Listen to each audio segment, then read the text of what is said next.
प्यारे बच्चों, आप सभी को सुप्रभात। हिंदी में कक्षा चौथी हम कविता नंबर 1 कर रहे हैं, जिसका नाम है मन के भोले भाले बादल। इसकी पहले वाली जो वीडियोस हैं, जिसमें मैंने इस कविता को पंक्तियों सहित एक एक शब्द जो है उसका समझाया है और इसकी जितनी भी पुस्तक अभ्यास करवाई है वो वीडियोस आपको इसी चैनल पे अपलोडेड ऑलरेडी। तो इस पाठ में से हमारा कुछ काम बाकी रह गया, कंप्लीट करेंगे। पेज नंबर 4 आपकी NCERT की जो हिंदी की बुक है उसमें आपको ये कुछ प्रश्न दिए गए हैं। आज हम ये करने वाले हैं। तो पहला प्रश्न क्या है? तूफान क्या होता है? बादलों को तूफानी क्यों कहा गया है? इसकी बाकी की जो बुक एक्सरसाइज है, जितनी भी पुस्तक अभ्यास माला है, वो मैंने आपको पेंसिल के साथ सॉल्व करते हुए वीडियो जो उसकी है वो बनाकर इसी चैनल पर ऑलरेडी अपलोड कर दी है। काफ़ी बच्चों ने आप में से वो वीडियो देखी भी होगी और जिन्होंने नहीं देखी है अभी तक, वो इस वीडियो को देख लें और अपना काम जो है वो कंप्लीट कर लें। पेंसिल से बुक में भी कर सकते हैं और अगर वो नोटबुक में लिखना चाहते हैं तो वो वहाँ पे भी लिख सकते हैं। तो 4 प्रश्न इस कविता में से हमारे रह गए थे, वो आज हम करेंगे। पहला प्रश्न है, तूफान क्या होता है? बादलों को तूफानी क्यों कहा गया है? तो इसका आंसर हमें यहाँ पे दिया गया है। बारिश के साथ तेज़ चलने वाली आंधी को तूफान कहते हैं। सबसे पहले तो बारिश के साथ जो तेज़ आंधी चलती है, बहुत तेज़ हवा चलती है, उसे हम क्या कहते हैं? तूफान। हमसे पूछा गया था कि तूफान किसे कहते हैं, तूफान क्या होता है? तो इसका उत्तर है बारिश के साथ तेज़ चलने वाली आंधी को तूफान कहते हैं। बादल ही तेज़ आंधी और बारिश लाते हैं। जो बादल हैं वही तेज़ आंधी लाते हैं और वही बारिश लाते हैं, इसीलिए उनको क्या कहा गया है? तूफानी बादल कहा गया है। दोबारा से मैं पढ़ रही हूँ। तूफान क्या होता है? बादलों को तूफानी क्यों कहा गया है? तो इसका उत्तर है बारिश के साथ जब तेज़ हवा चलती है, तेज़ आंधी चलती है, तो उसे तूफान कहते हैं। बादल ही तेज़ आंधी और बारिश लाते हैं, इसीलिए उन्हें तूफानी बादल कहा गया है। प्रश्न नंबर 2 है, साल के किन किन महीनों से ज़्यादा बादल छाते हैं? किन किन महीनों में ज़्यादा बादल आएगा यहाँ पे? तो साल के कौन कौन से महीनों में ज़्यादा बादल छाते हैं? तो साल में जून और जुलाई में ज़्यादा बादल जो हैं वो छाते हैं।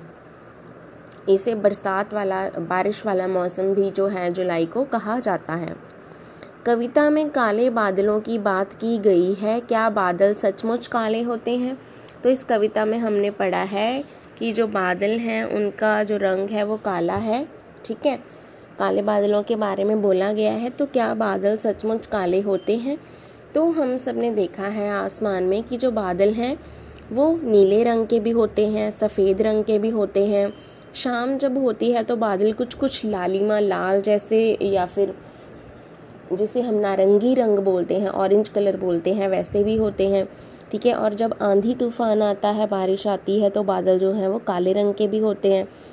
तो इसका उत्तर क्या है? कुछ बादल काले दिखाई देते हैं तो कुछ भूरे और सफ़ेद। कुछ बादल जो हैं वो काले होते हैं, कुछ भूरे होते हैं और कुछ सफ़ेद होते हैं। लेकिन बादल सचमुच काले नहीं होते। ये नहीं है कि वो हमेशा काले ही रहेंगे। वे तो पानी की भाप से बनी बूंदों से बने हुए होते हैं। तो वो तो पानी की जो भाप है उससे वो काले रंग के दिखाई देते हैं बूंदों से, लेकिन असली में वो काले नहीं होते। तो आप इसका आंसर ये भी लिख सकते हैं कि बादल काले, नीले, भूरे और सफ़ेद रंग के होते हैं और शाम को जो बादल हैं वो हमें लाल रंग के भी दिखाई देते हैं। आप इसका उत्तर ये भी लिख सकते हैं। लास्ट क्वेश्चन क्या है? कक्षा में बातचीत करो और बताओ कि बादल किन किन रंगों के होते हैं। तो अपनी अपनी कक्षा में आप अपने दोस्तों के साथ बातें करके ये चर्चा कर सकते हैं कि बादल कौन कौन से रंगों के होते हैं।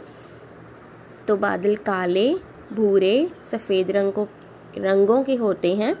सुबह और शाम को वे लाल रंग के भी दिखाई देते हैं। तो जो तीसरा और चौथा प्रश्न है उनका उत्तर आप सेम भी लिख सकते हैं कि जो बादल हैं वो काले, भूरे और सफ़ेद रंग के होते हैं, नीले भी होते हैं और सुबह और शाम को वो लाल रंग के दिखाई देते हैं। तो ये आपके चारों प्रश्नों के उत्तर हैं। आप इसका स्क्रीनशॉट ले सकते हैं। स्क्रीनशॉट लेके आप इसको बुक में या कॉपी में जहाँ पर भी चाहें वो कर सकते हैं। इसकी बाकी की सारी बुक एक्सरसाइज हमने प्रीवियस वीडियो में सॉल्व कर ली थी। एक एक चीज़ समझाते हुए मैंने पेंसिल के साथ सारी एक्सरसाइज आपको करवाई है। सिर्फ यही 4 प्रश्न इस कविता में से रह गए थे, वो मैंने आज आपको समझा दिए हैं। आई होप कि आप सभी को ये बहुत ही आसान लगे होंगे। तो आप इसे लिखते हुए जो इनमें कठिन शब्द आ रहे हैं उनकी लिखाई दोहराई से बार बार करते हुए इनको याद भी करें और अपनी नोटबुक में लिखें भी। तो आज का आपका इतना ही काम है। आई होप कि आपको समझ में आ गया होगा। Thank you class. Have a good day to all of you.